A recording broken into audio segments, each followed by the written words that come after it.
নমস্কার বন্ধুরা, government of West Bengal DAC Bikash ভবনের তরফ থেকে গত 11ই June 2024 West Bengal board of secondary এডুকেশনের প্রেসিডেন্টকে একটি চিঠি করা হয়েছে। সেই চিঠিতে বলা হয়েছে যে প্রত্যেকটি স্টুডেন্ট যারা 1 থেকে ক্লাস 8 পর্যন্ত পড়ছে তাদের হলিস্টিক প্রোগ্রেস রিপোর্ট কার্ড তৈরি করা হবে এই সেশন থেকে, এই একাডেমিক ইয়ার অর্থাৎ 2024 সাল থেকে। কিন্তু অলরেডি বেশ কিছুটা এই একাডেমিক ইয়ারের হয়ে গেছে, তারপর এই বিষয়টা সামনে এলো। যা হোক, এই রেকর্ডটা আমাদের এখন থেকে রাখতে হবে। যতদূর শোনা যাচ্ছে একটি প্রোগ্রেস রিপোর্ট হবে, যেটা ক্লাস 1 থেকে প্রমোশনের সাথে সাথে পরবর্তী ক্লাসে সেই প্রোগ্রেস রিপোর্টটাও যাবে, অর্থাৎ একটি প্রোগ্রেস রিপোর্টের মধ্যেই 1 থেকে 8 পর্যন্ত তার ইভালুয়েশন হবে, এবং যাতে তার ডেভেলপমেন্টটা কতটা হচ্ছে সেটা একটা পরিষ্কার চিত্র পাওয়া যায়। কারণ ক্লাস 1-এ সে কেমন ছিল, ক্লাস 5-এ গিয়েও আপনি দেখতে পারবেন, বা ক্লাস 8-এ গিয়েও দেখতে পারবেন 5-এ বাচ্চাটি কেমন ছিল, 6-এ কেমন ছিল, অর্থাৎ তার প্রোগ্রেস হচ্ছে কিনা তার একটা সামগ্রিক চিত্র, সমস্ত রূপটা আপনারা দেখতে পারবেন। যার জন্য একে 360 ডিগ্রি হলিস্টিক প্রোগ্রেস রিপোর্ট বলা হয়েছে। এটা অত্যন্ত একটি ভালো ভাবনা, সাধু উদ্যোগ, কিন্তু কিছু সমস্যা রয়েছে যেটা আমি আলোচনা করব। তবে এক কথায় যেটা বলবো যে টিচারদের কাজ অনেকটাই বেড়ে গেল, নাম্বার কিন্তু চেঞ্জ হয়ে গেল। এবার থেকে সামেটিভ ইভ্যালুয়েশন, ফর্মেটিভ ইভ্যালুয়েশনের প্যাটার্ন এবং নাম্বার, এবং সামেটিভ ইভ্যালুয়েশনের শুধু নাম্বার কিন্তু চেঞ্জ হয়ে গেল। কি হলো এক নজরে আমরা একটু দেখে নিই। হলিস্টিক রিপোর্ট কার্ডে কি ছিল? 5-এর ক্ষেত্রে সামেটিভ ছিল 10 নম্বরের, first summative, second summative 20, third summative 50, মোট ছিল 80। কি হলো? 5-এর ক্ষেত্রে প্রথম সামেটিভ হয়ে যাবে 20, কিন্তু অলরেডি প্রথম সামেটিভ হয়ে গেছে। সেটা কিভাবে অ্যাডজাস্ট করা হবে ভবিষ্যতে সেটা দেখবো। আগামী বছর থেকে অবশ্যই 20 নম্বরে first summative, second summative 30, third summative 50, অর্থাৎ যেটা ছিল 80 সেটা হলো 100। 6 থেকে 8-এর ক্ষেত্রে ফার্স্ট সামেটিভ ছিল 15, সেকেন্ড সামেটিভ ছিল 25, থার্ড সামেটিভ ছিল 70, মোট 110 নম্বরের ছিল। সেটা first summative 30, second summative 50, third summative 70, মোট 150 নম্বরের হবে। অর্থাৎ এইখানে একটা পরিবর্তন দেখতে পাচ্ছি। সামেটিভ পরীক্ষায় কিন্তু 5-এর ক্ষেত্রে 20 নম্বর বেড়ে গেল মোটের ওপর, আর 6 থেকে 8-এর ক্ষেত্রে 40 নম্বর বেড়ে গেল। ফর্মেটিভের ক্ষেত্রে আগে যেমন ফর্মেটিভে কি ছিল, 5টা সূচক ছিল: participation, questioning and experimentation, interpretation and application, empathy and cooperation, aesthetic and creative expression. এই 5টা ইন্ডিকেটরের উপর যারা ক্লাস নিতেন তারা ইভালুয়েশন করতেন, এবং তাদের গড়টা রেজাল্টে একবারই ইনপুট হতো। নতুন যে সিস্টেম হচ্ছে ফর্মেটিভে, তাতে 3 ধরনের ডোমেন আছে। Learning perspective of cognitive domain, সেখানে 7টা ইন্ডিকেটর আছে। এটা ক্লাস ওয়াইজ, অর্থাৎ একই শ্রেণীতে তার প্রত্যেকটা 7টা ইন্ডিকেটরই জাজমেন্ট হবে, এবং একটা ক্লাসের জন্য একটা শীট রয়েছে।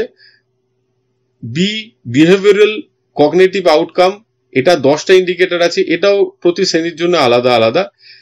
Development of personality and life skill, এখানে 15টা ইন্ডিকেটর আছে, যেটা 4টে ক্লাসের একসাথে, অর্থাৎ 1 থেকে 4 এটা একটা কম্বাইন্ড একটা পেজের মধ্যে আছে, একসাথেই দেখে নেওয়া যাবে যে 1-এ কেমন ছিল, 2-তে কেমন, 3-তে কেমন, 4-এ কেমন। আবার 5 থেকে 8 এগুলো একটি পৃষ্ঠার মধ্যে রয়েছে। এবার ফর্মেটিভটা কি ছিল, কি হলো? ফর্মেটিভ 5টা ইন্ডিকেটরের উপর হতো, 5-এ 10, 5 থেকে 8 পর্যন্ত একই রকম ছিল। প্রথম ফর্মেটিভ ছিল 10 নম্বরের, 5টা ইন্ডিকেটর ছিল, তাই এটা মাল্টিপ্লাইড হতো। সেকেন্ড ফর্মেটিভ 20 নম্বরের 5টা ইন্ডিকেটরের উপর, থার্ড ফর্মেটিভ 20 নম্বরের 5টা ইন্ডিকেটরের উপর, টোটাল 250 মার্কস ছিল। কিন্তু সেটা টোটাল যে মার্কস সামেটিভের মার্কসের সাথে যোগ হতো না। এবারে সাবজেক্ট ওয়াইজ হয়ে গেল। আমি আগেই বলেছি 5-এর ক্ষেত্রে 5টা সাবজেক্ট আছে, এবং নাম্বারগুলো বেড়ে গেল। যেটা 10 ছিল প্রথমটায় সেটা হয়ে গেল 20, বাকিগুলোর নাম্বার 5-এর ক্ষেত্রে একই থাকছে। অর্থাৎ তাদের 5টা করে সাবজেক্ট থাকায় 3টে ফর্মেটিভ মিলে 300 নম্বরের হবে। 6 থেকে 8-এর ক্ষেত্রে 7টা, এবং 7-8-এর ক্ষেত্রে 8টা, ফলে নাম্বারটা হয়ে যাবে 630 থেকে 720 মোট নাম্বার। চ্যালেঞ্জ আছে বেশ কতগুলো। 1 থেকে 8 পর্যন্ত এই প্রোগ্রেস রিপোর্টটি ধারাবাহিকভাবে ব্যবহার করতে হবে, তাই ছাত্রছাত্রীদের বার্ষিক পরীক্ষার পর পুরোপুরি দেওয়া যাবে না, স্কুলকে ফেরত নিতে হবে, নইলে হারিয়ে গেলে সমস্যা হবে। এটা একটা চ্যালেঞ্জ, যেটা এতদিন অভ্যাসে আমাদের ছিল না।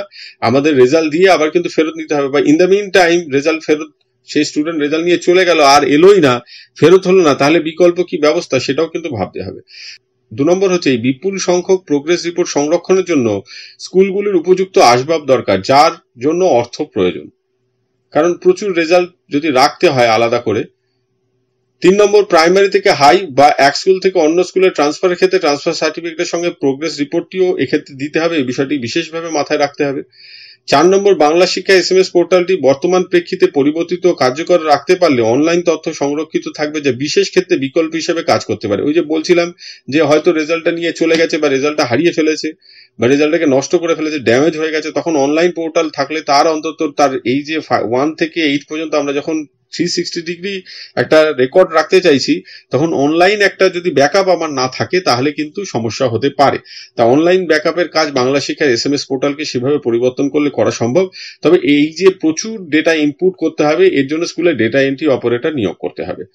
5 নম্বর, ফার্স্ট সামেটিভ ইভালুয়েশন যথারীতি হয়ে গেছে। দ্বিতীয় থেকে যদি এটা মেনে মূল্যায়ন শুরু হয়, তবে কোন পদ্ধতিতে পূর্বের নাম্বার দেওয়া হবে, অর্থাৎ ফার্স্ট সামেটিভ যেটা অলরেডি হয়ে গেছে সেটাকে কিভাবে ম্যাচ করা হবে, নাকি এটা পরের সেশন থেকে করা হবে, এই সেশনে যেরকম হয়ে গেছে সেরকম থাকবে।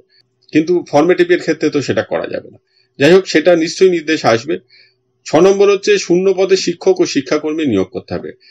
5টি যেখানে সূচক ছিল যার উপর ফর্মেটিভ ইভালুয়েশন করতে হতো, এখন সেই সূচকের সংখ্যা বেড়ে 32টি হয়েছে। প্রথম FA তে হচ্ছে 7টি, FB তে হচ্ছে 10টি এবং FC তে হচ্ছে 15টি। মোট 32টি সূচক হয়ে গেছে যার উপর ফর্মেটিভ করতে হবে ক্লাস 5 এ, এবং এটা প্রত্যেকটি স্টুডেন্টের ওপর কিন্তু বাড়লো। এবং ক্লাস 5 এর প্রতি শিক্ষার্থীতে 20 নম্বর বেড়েছে এবং 6 থেকে 8 এর প্রতি শিক্ষার্থীতে 40 নম্বর বেড়েছে। এখন যেখানে বহু স্কুলে শিক্ষাকর্মী নেই, শিক্ষকরা শিক্ষাকর্মীদের অনেক কাজ করতে বাধ্য হন স্কুলকে সাহায্য করতে গিয়ে। মোরাল টিচারের বিভিন্ন কাজ করতে হয়। তার পাশাপাশি এই যে ইভালুয়েশনের জায়গাটা বাড়লো, সেটা একটা চাপ বাড়বে। এবং শিক্ষক, সমস্ত বিষয় শিক্ষক শিক্ষিকার তো নেই, এক একজনকে অনেক জায়গাতেই অনেক স্কুলই আছে যেখানে একাধিক বিষয়ে ক্লাস নিতে হয়, ফলে তার উপর কি প্রেশারটা বাড়বে। তা এই শূন্য পদগুলো পূরণ না করলে কিন্তু এত সুন্দর একটা বিষয় হয়েছে, একটা স্টুডেন্টের 1 থেকে 8 পর্যন্ত খুব সুন্দরভাবে পুরো বিষয়টাকে গড়ে তোলা হয়েছে। সেটাকে ধরে রাখতে গেলে, সেটাকে সঠিক রূপ দিতে গেলে শুধু গাছটিকে লাগালেই হবে না, গাছটিকে পরিচর্যা করতে গেলে, তার ফুল ফল সেভাবে বিকশিত করতে গেলে কিন্তু যাদের দরকার, যে মালিদের দরকার, সেই মালিদের অভাব রয়েছে। সেই মালি অর্থাৎ শিক্ষক এবং শিক্ষাকর্মী নিয়োগ করতে হবে, যত শূন্য পদ রয়েছে তাতে অবিলম্বে। আজকে এই পর্যন্ত। সকলে ভালো থাকবেন, সুস্থ থাকবেন। ধন্যবাদ।